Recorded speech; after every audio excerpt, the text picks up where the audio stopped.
The Masque of the Red Death by Edgar Allan Poe is a mesmerizing and allegorical short story that delves into the themes of mortality, the inevitability of death, and the futile pursuit of escaping one's fate.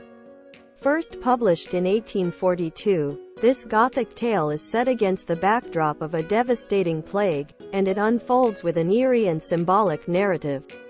The story begins with the introduction of the Red Death, a deadly and swift epidemic that is ravaging the kingdom.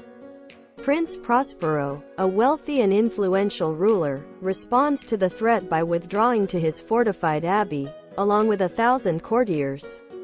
The abbey is an opulent and secure structure, containing 7 rooms, each adorned with a specific color, in a bizarre attempt to create an insulated and joyous environment. The narrative follows Prince Prospero's attempts to defy the Red Death's reach by hosting a grand masquerade ball within the confines of the abbey.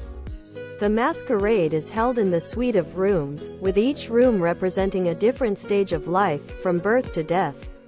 The final, 7th room is draped in black and scarlet, symbolizing the culmination of life and the inevitability of death.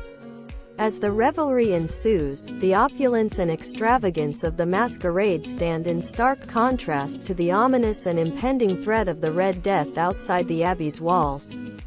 The atmosphere within the abbey is one of decadence, pleasure, and an attempt to defy the reality of the devastating plague that looms just beyond the fortress.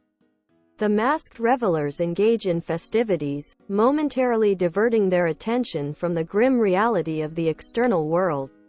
The revelry reaches its zenith, with music, dance, and lavish entertainment creating a surreal and otherworldly ambiance.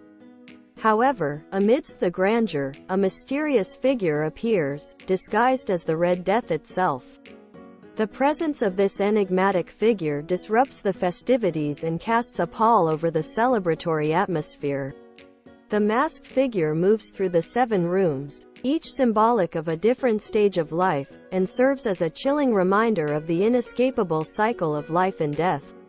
The revelers, initially oblivious to the figure's identity, gradually become aware of its ominous presence. Prince Prospero, indignant and enraged by the intrusion, pursues the figure through the rooms. The symbolic journey mirrors the inevitable progression from birth to death. The rooms, originally conceived as a means of escaping mortality, become a haunting reminder of life's transience. The climax of the story unfolds in the 7th room, where Prince Prospero confronts the masked figure. In a chilling revelation, the figure is unmasked, revealing an empty and lifeless presence. The sudden realization of the Red Death's intrusion shatters the illusion of invincibility and the futile attempt to defy mortality. The narrative concludes with a haunting depiction of Prince Prospero's demise. The figure's presence in the 7th room proves to be an irrefutable manifestation of the Red Death itself. In a stark and poetic culmination, Prince Prospero succumbs to the relentless plague, and the revelers, who had sought refuge within the abbey's walls, meet their inevitable fate. The Masque of the Red Death is a poignant exploration of the human condition and the inevitability of mortality. Poe uses vivid symbolism, allegory, and a haunting atmosphere to convey profound truths about the fragility of life and the folly of attempting to escape one's destiny. The story serves as a timeless reminder of the inescapable nature of death and the futility of seeking refuge from the inexorable march of time.